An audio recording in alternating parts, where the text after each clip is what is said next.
bisa terlebih dahulu dicatat atau dipersiapkan. Baik, langsung saja kepada Ibu Dida Ramadanik, SAP MAP, selaku pemateri untuk waktu dan tempat kami persilakan. Baik, terima kasih Mbak Arcel yang menjadi pemandu acara pada pagi hari ini. Oke, Assalamualaikum warahmatullahi wabarakatuh. Selamat pagi teman-teman, bagaimana kabarnya? Alhamdulillah Bu, baik. Baik, Bu. Oke, Alhamdulillah ini masih semangat ya mengikuti kelas praskripsi.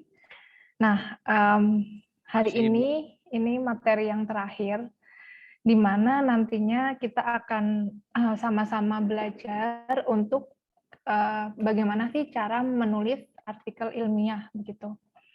Nah, di sini teman-teman ada yang sudah berpengalaman ya menulis artikel ilmiah. Ada yang menang lomba juga, kemudian ada yang sudah pernah mengikuti penelitian dengan dosen. Nah, nanti kita bisa saling sharing ya. Karena saya sendiri juga publikasinya sebenarnya masih sedikit begitu. Nanti bisa kita sharing bersama bagaimana sih cara menuliskan artikel ilmiah. Nah, apalagi kalau yang untuk teman-teman yang saat ini memprogram skripsi, itu untuk artikel ilmiahnya dari skripsi yang sudah teman-teman kerjakan. Nah, kemarin itu sudah ada materi bagaimana cara menentukan topik dan juga judul, lalu sudah belajar juga bagaimana cara sitasi, lalu belajar sampai dengan yang terakhir kemarin, cara menarik kesimpulan dan saran dari penelitian yang sudah teman-teman lakukan. Nah, saya izin untuk share screen ya.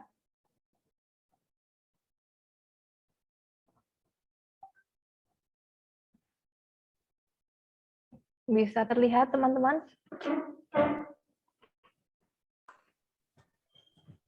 Apakah sudah terlihat? Terlihat.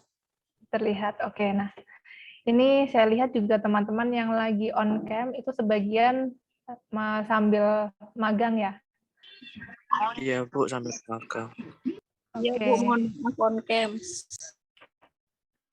Jadi yang sambil magang juga semoga tetap bisa mengikuti pelatihan penulisan artikel ilmiah ini dengan baik, tidak mengganggu magangnya, dan teman-teman yang di rumah juga bisa memperhatikan ya.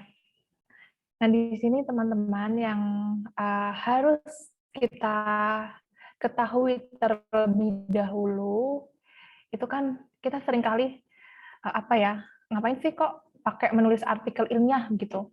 Wong dulu kakak tingkat kita nggak seperti itu gitu. Kenapa kok kita bebannya lebih gitu. Nah, sebenarnya ini kita tidak membebankan teman-teman gitu. Nah, ini juga penulisan artikel ilmiah justru untuk kebaikan kalian semua gitu. Nah, kalau kalian hanya menulis skripsi, itu kebanyakan hanya berakhir di perpustakaan dan kurang luas dalam publikasinya gitu. Nah, dengan teman-teman menulis artikel ilmiah itu lebih bermanfaat penelitian kalian gitu. Karena kan dari menulis artikel ilmiah kemudian dipublikasikan secara nasional atau mungkin bahkan nantinya teman-teman ada yang menginginkan publikasinya secara internasional. Nah, ini lebih bagus lagi begitu. Nah, lalu pertanyaan yang muncul selanjutnya ini seringkali berkaitan dimulai dari mana kita menulis artikel ilmiah gitu. Kalau ini khusus untuk teman-teman yang sambil skripsi, ini lebih mudah, yaitu kita menulis artikel ilmiah dari menyederhanakan penelitian yang sudah teman-teman lakukan sebelumnya.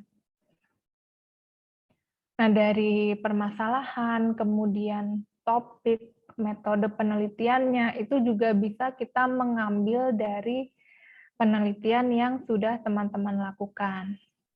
Nah, saya harap di sini teman-teman sudah mempunyai topik yang akan diangkat nantinya pada melakukan penelitian skripsi. Apalagi nih besok di hari Rabu kita sudah melakukan ujian seminar proposal. Nah, pastinya teman-teman di semester 8 ini sudah mempunyai gambaran penelitian apa yang akan dilakukan nantinya. Nah, ini teman-teman, jadi saat kita ingin menulis artikel ilmiah, yang pertama kali dilakukan adalah kita harus melakukan riset atau penelitian terlebih dahulu. Nah, riset ini bisa bermacam-macam bentuknya, bisa bermacam-macam topiknya. Ini bisa kita melihat dari permasalahan-permasalahan yang ada di sekitar kita. Misalnya, kalian yang saat ini magang di dinas atau instansi tentang pelayanan publik. Nah, ini bisa kalau kalian ingin mengangkat topik penelitian yang berkaitan dengan hal tersebut, begitu. Mungkin ada permasalahan yang di mana teman-teman menganggapnya itu penting. Misalnya ada yang mengajukan pelayanan dari masyarakat itu masih bingung kalau menggunakan elektronik gitu. Nah, ini mungkin bisa menjadi suatu topik yang nantinya bisa kalian gali lebih dalam. Ada permasalahan apa di dalam pelayanan publik ini gitu. Nah, lalu dari kalian melakukan riset, nantinya diharapkan dapat menciptakan suatu inovasi baik produk maupun jasa. Nah, dalam menciptakan produk dan jasa ini ya yang harus kalian lakukan adalah kalian juga harus melakukan pengamatan gitu teman-teman. Di dalam melakukan penelitian, selain nantinya kalian akan melakukan wawancara misalnya, tapi juga kalian harus melakukan pengamatan di permasalahan yang akan kalian teliti.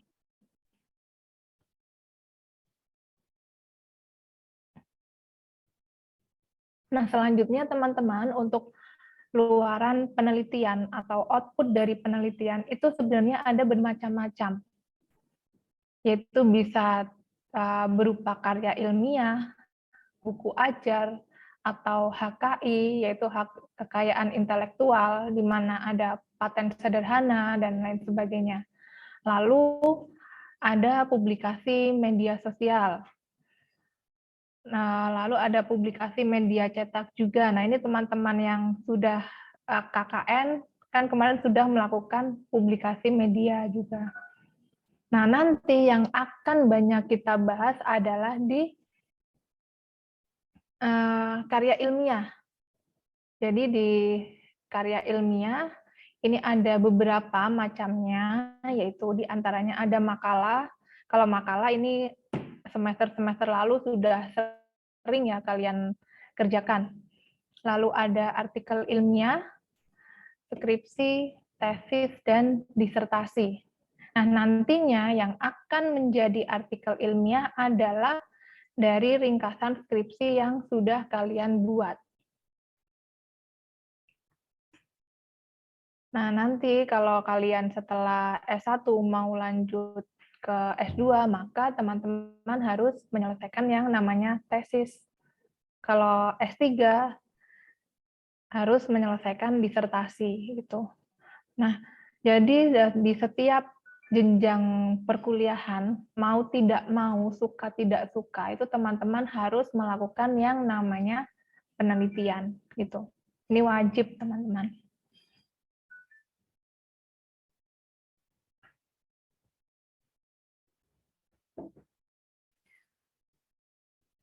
Nah, selanjutnya yang harus menjadi perhatian kita bersama bahwa di dalam menulis artikel ilmiah itu teman-teman kita harus mengikuti format dan persyaratan yang sudah ditentukan oleh pengelola jurnalnya. Itu. Dan di dalam menulis karya ilmiah itu harus secara sistematis dan runtut. Jadi kita tidak boleh seenaknya sendiri nantinya dalam menulis artikel ilmiah. Kan sudah ada jurnal yang ingin kalian tuju dalam publikasinya, kalian ambil format penulisannya.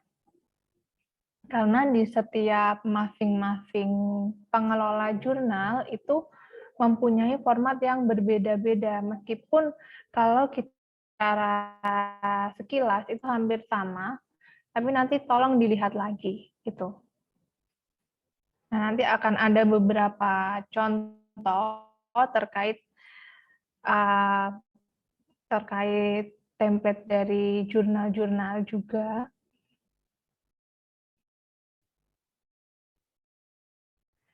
Nah, lalu teman-teman yang selanjutnya ini kan dari skripsi yang nantinya kalian bikin artikel ilmiah. Nah, di dalam penulisan artikel ilmiah ini sebaiknya jangan mengcopy semuanya dari skripsi kalian gitu. Saran saya bisa kalian pilih salah satu rumusan masalahnya yang mewakili gagasan utama sesuai judul yang sudah teman-teman tentukan nantinya. Gitu. Di skripsinya nanti misalnya ada 3 rumusan masalah. Ambil salah satu saja yang sekiranya mewakili judul yang kalian buat. Gitu. Lalu isinya juga jangan hanya mengcopy paste dari kalimat-kalimat yang sudah kalian bikin gitu. Karena singkatnya dari artikel ilmiah ini adalah ringkasan dari skripsi yang sudah kalian tulis.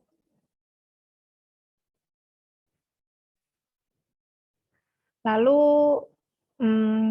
ini juga merupakan salah satu tips bagaimana teman-teman bisa menemukan ide kreatif dan juga judul untuk artikel ilmiahnya. Jadi rajin-rajinlah untuk membaca, kemudian mengamati di sekitar kalian apa yang fenomena-fenomena apa yang sedang terjadi gitu.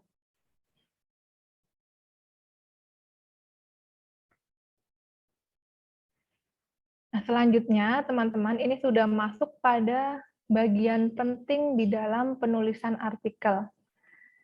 Secara umum bahwa untuk penulisan artikel itu dimulai dari judul, ini wajib, judul harus ada, kemudian abstrak, pendahuluan, literatur review, lalu metode, ada analisis dan pembahasan, lalu yang terakhir adalah penutup.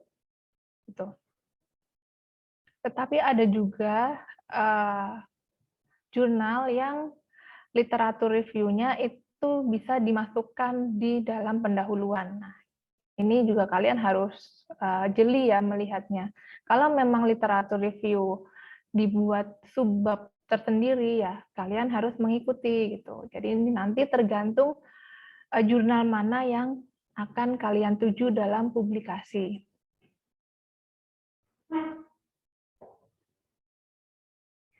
Nah, ini kita lanjutkan terkait dengan pemilihan judul, teman-teman. Nah, di judul ini sebaiknya tidak lebih dari 12 kata. Dan judulnya harus singkat, padat, dan juga informatif, begitu. Dimana kalau kita memilih judul, ini harus yang menarik pembaca untuk melanjutkan membaca artikel kita, gitu. Nah, ini saya mengambil contoh untuk judulnya ini publikasinya Pak Yusuf yang terbaru terkait dengan analisa pengembangan ekonomi lokal Desa Mojomalang, Kecamatan Parengan, Kabupaten Tuban. Nah, kalau kita lihat judul ini kan kita langsung mengerti ya, ini sudah cukup informatif di mana nantinya artikel ini akan membahas mengenai pengembangan ekonomi lokal di Desa Mojomalang gitu.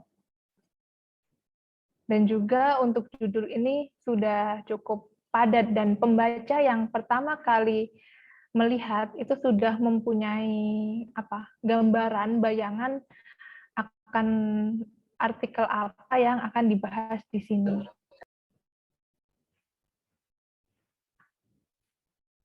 Nanti untuk sesi diskusi bisa di akhir acara ya. Jadi teman-teman kalau sudah punya pertanyaan bisa disimpan dulu. Ini contohnya teman-teman untuk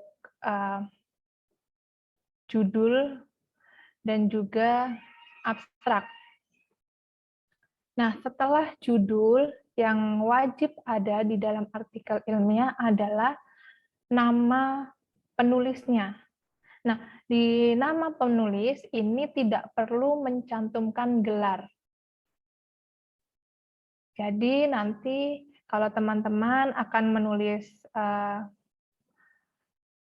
judul, itu ada 3 nama. Yaitu yang pertama nama kalian sendiri sebagai penulis pertama, lalu penulis keduanya adalah dosen pembimbing pertama, dan penulis ketiganya adalah dosen pembimbing kedua. Ini jangan lupa. Dan untuk nama-nama dosen itu tidak perlu kalian mencantumkan gelar. Jadi misalnya yang penulis pertama itu Satrio Cahyo Utomo. Penulis keduanya Bu Anggra ya, langsung Anggra ini. Penulis ketiganya Pak Yusuf, gitu langsung ya, Yusuf Haryoko. Tidak perlu mencantumkan gelar akademik dari Bapak Ibu dosen. Nah, lalu yang setelah nama penulis itu dilanjutkan dengan departemennya, dengan universitasnya. Jadi nanti teman-teman menuliskan Universitas 17 Agustus ini. Dan yang terakhir harus ada itu adalah alamat email. Nah, ini boleh semua penulis, nanti kalau memang ada 3 penulis, alamat emailnya semua dicantumkan boleh, atau hanya di penulis pertama saja gitu.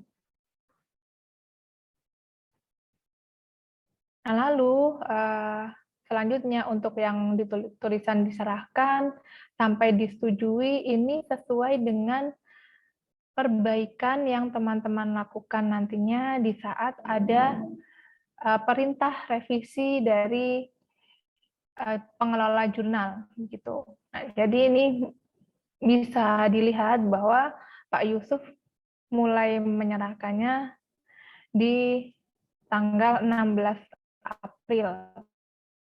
Gitu. Nah, lalu ada proses-proses perbaikan sampai tanggal 1 bulan 10 dan baru disetujui untuk dipublikasikan di tanggal 6 bulan 10. Nah, selanjutnya teman-teman ini berkaitan dengan abstrak, di mana masih banyak sekali dari kita yang menganggap abstrak itu tidak penting begitu. Jadi dalam menulis abstrak hanya sekedar untuk memenuhi kewajiban saja. Padahal di dalam penulisan abstrak ini harus kita tulis secara betul-betul, karena di abstrak inilah nantinya para pembaca itu akan memutuskan terus membaca artikel kalian atau stop di situ. Makanya di dalam penulisan abstrak itu harus mencakup yang namanya latar belakang, tujuan, metode, hasil, atau kesimpulannya. Nah, kalian bisa melihat dari abstraknya Pak Yusuf ini sudah mencakup semuanya dari latar belakang sampai dengan hasil dan kesimpulan. Nah, latar belakangnya dimulai dari kalimat pertama ini, di mana Pak Yusuf akan membahas terkait dengan pembangunan desa. Nah, lalu tujuannya juga sudah ada nih. Penelitian ini bertujuan untuk menganalisis pengembangan ekonomi lokal di Desa Mojomalang. Setelah tujuan, itu juga sudah dibahas yang namanya metode di dalam melakukan penelitian. Lalu hasil dan kesimpulan. Ini yang dimulai dari hasil sampai dengan desa ini merupakan hasil dari kesimpulan yang ada di artikel. Nah, jadi pesan saya adalah dalam menuliskan abstrak ini harus sesuai ini teman-teman, latar belakang, tujuan, metode, sampai hasil kesimpulan. Jangan sampai dari keempat komponen ini ada yang kalian tinggalkan. Nah, juga pengelola jurnal nantinya akan membaca abstrak kalian. Kalau memang latar belakangnya sudah ada, tetapi tujuannya belum ada, nanti akan dikembalikan untuk bisa teman-teman revisi gitu. Nah, selanjutnya yang harus ada di abstrak adalah keyword atau kata kunci. Nah, kata kunci di sini itu minimal 3 kata dan maksimal 5 kata. Untuk di analisa pengembangan ekonomi lokal di Desa Mojo Malang ini, kata kuncinya ada pembangunan desa, pengembangan ekonomi, dan potensi lokal. Gitu. Nah, ini mempermudah bagi pembaca yang akan melakukan penelitian serupa, teman-teman. Jadi nanti kalau mengetik pengembangan ekonomi, maka akan muncul salah satunya yaitu paper ini, seperti itu.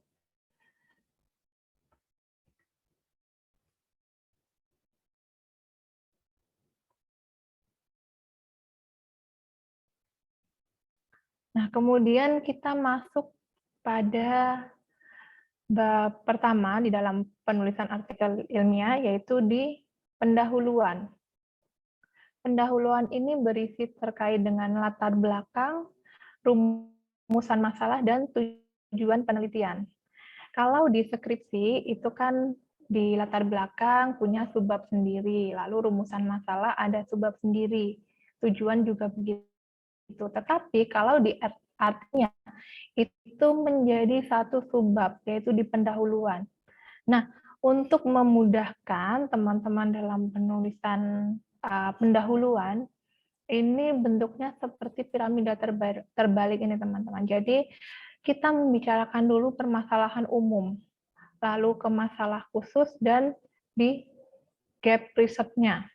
Nah, masalah umum ini bisa kalian uraikan kalau kalian nantinya akan meneliti di suatu kota atau kabupaten, maka masalah umumnya boleh kalian menceritakan secara keseluruhan di Indonesia atau di Jawa Timur seperti apa. Lalu masuk pada masalah khusus, di mana masalah khusus nanti teman-teman sudah mulai bercerita tentang permasalahan di tempat penelitian kalian, begitu. Nah, teman-teman, yang terakhir tadi kan saya bilang bahwa di pendahuluan itu ada research gap-nya. Nah, bagaimana cara menentukan research gap? Itu teman-teman bisa melihat di Google Scholar atau di Google Cendekia. Kalau kalian hanya mengetikkan kata kuncinya di Google yang biasa, nanti akan tercampur dengan berita-berita, kemudian dengan blog-blog seperti itu. Tapi kalau di Google Cendekia itu isinya sudah artikel-artikel ilmiah gitu. Nah, kalau kalian ingin melakukan penelitian terkait dengan inovasi pelayanan publik misalnya, nah ini bisa kita lihat di sini teman-teman, sejak tahun 2018 itu sudah ada 68.700 penelitian terkait dengan inovasi pelayanan publik. Nah, kalian nanti bisa membaca penelitian-penelitian terdahulu yang sudah dilakukan terlebih dahulu terkait dalam menentukan research gap. Jadi jangan sampai teman-teman itu mengulang penelitian yang sudah dilakukan sebelumnya. Itu. Jangan hanya mengganti objek penelitian, tetapi terkait dengan temanya itu sudah sangat sering untuk diteliti oleh peneliti terdahulu. Nah, ini memudahkan teman-teman untuk melihat perbandingannya.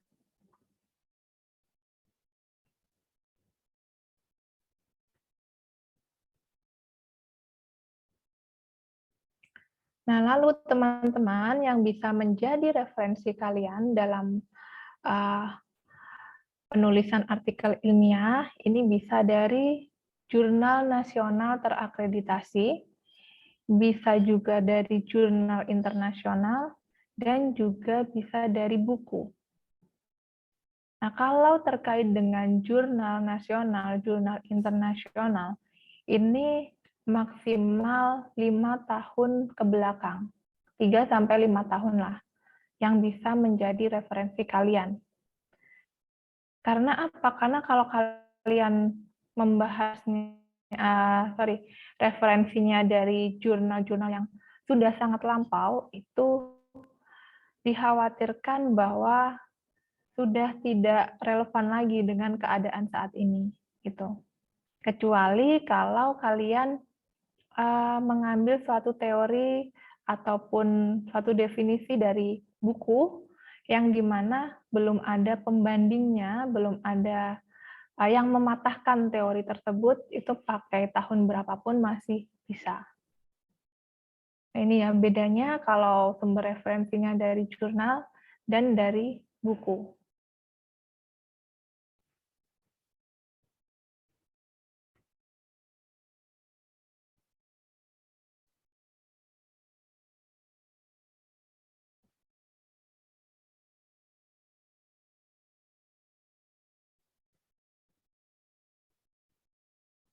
Nah, ini teman-teman contoh dari dari pembahasan nantinya.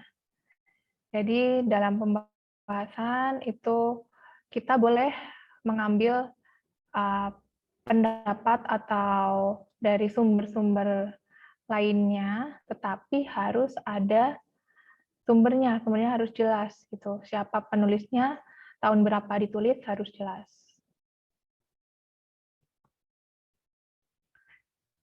Nah, selanjutnya kita masuk pada metode dan analisis pembahasan.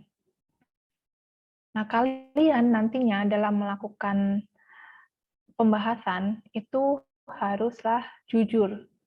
Jujur dengan data yang sudah kalian peroleh selama penelitian. Lalu selain jelas dan jujur, maka sistematis penulisannya juga harus jelas gitu. Dalam penulisan harus runtut apa yang sudah kalian lakukan selama di lapangan. Nah, ini penting teman-teman. Kalau kalian tiba-tiba setelah membahas pendahuluan, nggak menguraikan tujuannya dulu, tapi tiba-tiba langsung ke kesimpulan, nanti balik lagi ke pembahasan. Nah, ini kan pembaca jadi bingung. Jadi kalian harus secara sistematis di dalam melakukan menuangkan ide maupun hasil dari penelitian yang sudah dilakukan. Lalu yang terakhir bahwa di dalam pembahasan itu juga harus informatif terkait dengan data-data, baik data primer, data sekunder. Ini kemaslah seinformatif mungkin, gitu.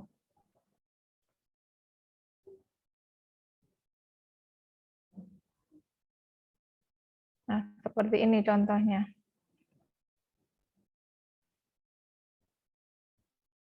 Ini salah satu contoh untuk di pembahasan, di mana penulis menginfokan bahwa di Desa Mojo Malang itu memiliki bengkoang sebagai lokalitas atau keunggulan bersaing berbasis kualitas lingkungan gitu. Jadi di Desa Mojo Malang ini yang menjadi keunggulannya adalah tanaman bengkoang gitu. Namun sampai saat ini masih belum ada usaha dalam melakukan pengelolaan pada lokalitas tersebut. Nah, ini kan kalau kalian lihat, kalau kalian baca, ini sudah informatif begitu, di mana penulis mengungkapkan dulu apa itu arti dari lokalitas. Menurut siapa? Menurut si Saragih di tahun 2015 gitu. Nah, kemudian di tempat penelitian penulis di Desa Mojo Malang, ini yang menjadi lokalitasnya adalah tanaman bengkoang, tetapi di sana belum ada pengelolaan yang bagus untuk lokalitasnya gitu. Nah, ini contohnya untuk pembahasan yang tadi yang kita harus jujur dalam mengemukakan pembahasan, lalu juga harus informatif sesuai dengan data yang kita peroleh selama di lapangan.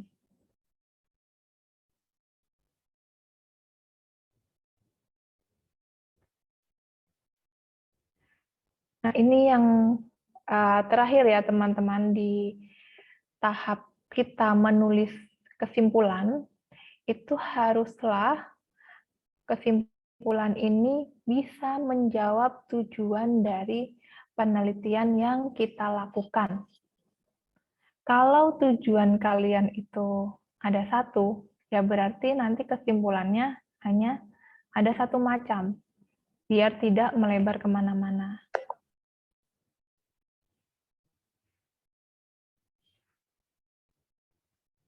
Nah, seperti ini contohnya, contoh dari artikel ilmiah terkait dengan pengembangan ekonomi lokal, di mana penulis kan ingin menganalisa pengembangan ekonomi lokal di Desa Mojo Malang, gitu.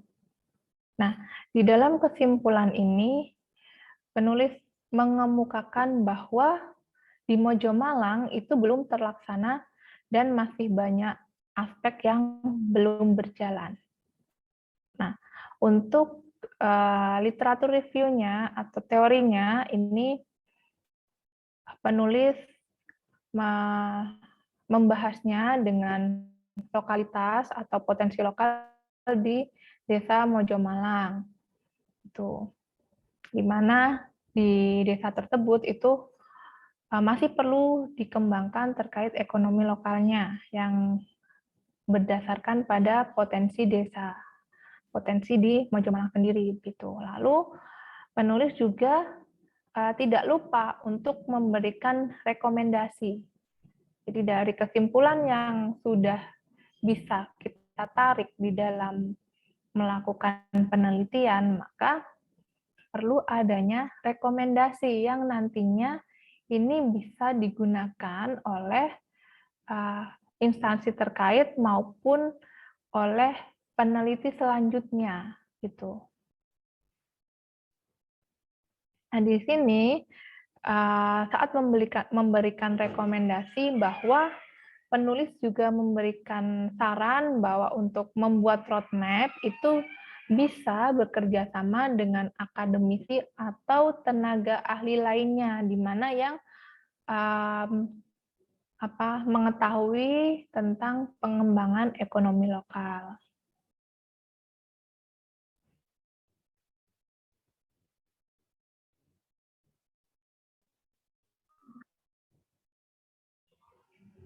Nah, jadi teman-teman dalam penulisan artikel ilmiah ini juga yang tidak boleh kita lupakan adalah penulisan daftar pustaka. Nah, kemarin waktu di materi Pak Yusuf ini sudah dijelaskan juga ya, terkait teman-teman bisa menggunakan Mendeley, di mana saat kita menggunakan aplikasi tersebut itu lebih memudahkan kita menyusun yang namanya daftar pustaka juga, atau menyusun citasi begitu. Nah, dalam menyusun daftar pustaka ini nanti sesuaikan dengan format yang sudah ditentukan oleh pengelola jurnal. Dan selanjutnya terkait jumlah daftar pustaka itu harus sama dengan jumlah kutipan yang ada di badan artikel kalian. Jangan sampai Daftar pustaka itu banyak sekali, tetapi tidak ada yang menjadi kutipan di badan artikel kalian. Atau sebaliknya, di badan artikel banyak sekali kutipan-kutipan, entah dari si A, si B, si C, tetapi tidak ada di daftar pustaka. Nanti bisa dicek lagi. Nah, lalu kemudian bagaimana supaya penelitian kita atau artikel ilmiah kita ini bisa sesuai dengan yang diharapkan oleh pengelola jurnal gitu. Nah, ini nanti bisa teman-teman bisa saling membaca artikel teman-temannya. Misalnya nanti Raul minta tolong Meli untuk membaca artikel jurnalnya. Apakah sudah layak kalau saya ingin mempublikasikan artikel ini, misalnya seperti itu, boleh. Atau kalau memang temannya sama-sama sibuk, kan kalian mempunyai dosen pembimbing. Silakan nanti tetap didiskusikan, tetap dikirimkan ke dosen pembimbing masing-masing terkait dengan artikel ilmiah yang nantinya dipublikasikan.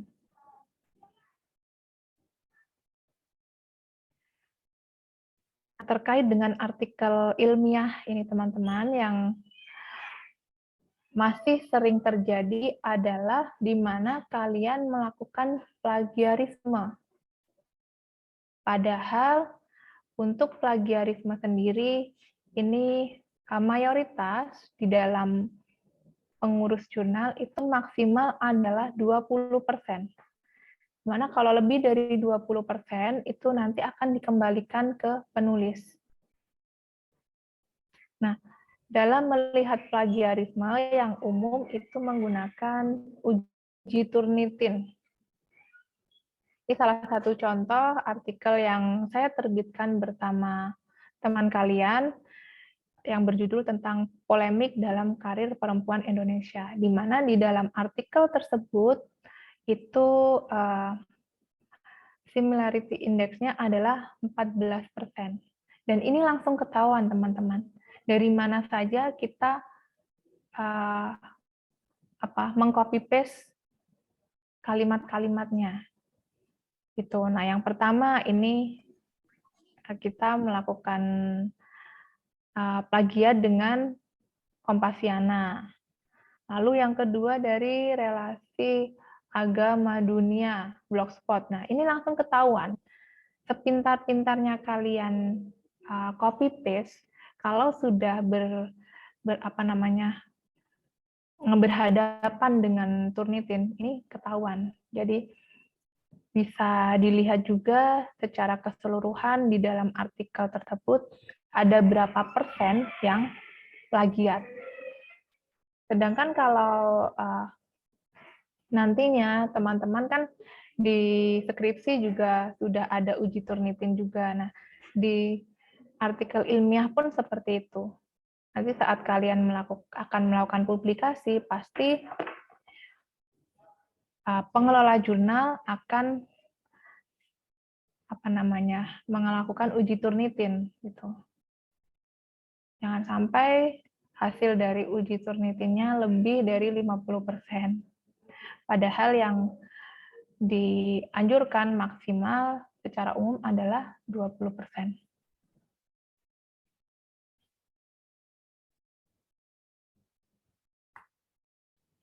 Oke, sampai di sini bagaimana? Ada yang mau didiskusikan teman-teman? Silakan Mbak Arsel kalau ada temannya yang ingin bertanya. Pada rekan-rekan mahasiswa, jika ingin bertanya atau sharing, dipersilakan.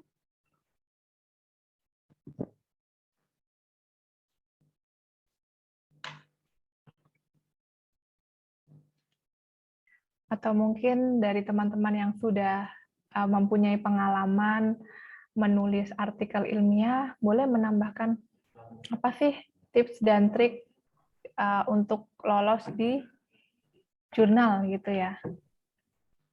Silakan.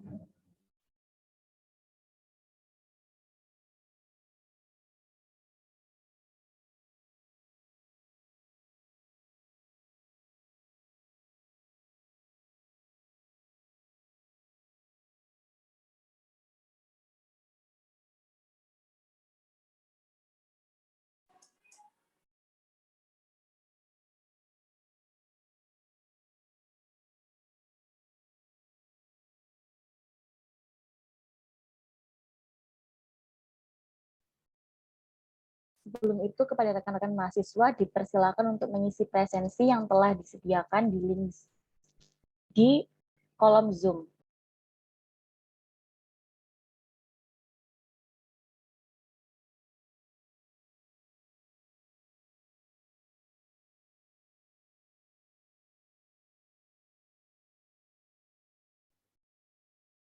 Ini Bu, Mbak Nabila Larasati mau sharing. Silakan Mbak. Oke, silahkan Bella. Ya Bu, sebenarnya ada beberapa tips sih untuk bisa publikasi di jurnal-jurnal nasional gitu. Baik yang berindeks Sinta maupun enggak. Kuncinya memang yang tadi Bu Dida bilang ya, harus mencakup informatifnya, kemudian harus secara plagiasinya itu harus kecil juga. Kalau menurut pengalaman saya itu untuk plagiasi itu maksimalnya 15% untuk di jurnal-jurnal terutama yang terindeks Sinta 4. Kemudian untuk menghindari plagiasi itu biasanya teman-teman bisa melakukan parafrase. Jadi tidak semata-mata hanya copy paste saja gitu, tapi juga bisa diparafrase seperti itu, Bu. Untuk dari saya sih gitu aja sih, Bu. Dan untuk untuk lolos di publikasi jurnal-jurnal gitu tuh disesuaikan dengan topik apa yang mereka minta. Misalnya ada di jurnalnya UNS gitu. Nah, mereka mintanya topik-topik terkait tentang pengembangan potensi desa atau pengembangan ekonomi di desa. Nah, biasanya mereka akan memilih jurnal-jurnal yang berkaitan dengan topik yang mereka pilih, topik atau tema yang mereka pilih seperti itu. Dari saya itu aja sih, Bu. Terima kasih. Terima kasih Mbak Bella. Yang lain dipersilakan kalau mau sharing.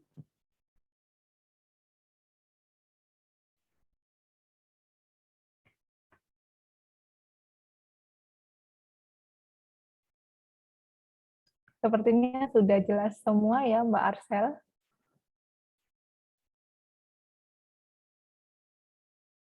Oke, baik Bu. Ini sudah tidak ada yang bertanya lagi? Kakak-kakak? Oke, baik. Sebelum acara yang ditutup, saya akan bacakan kesimpulan pada acara kelas transkripsi dengan materi penulisan artikel ilmiah dari skripsi.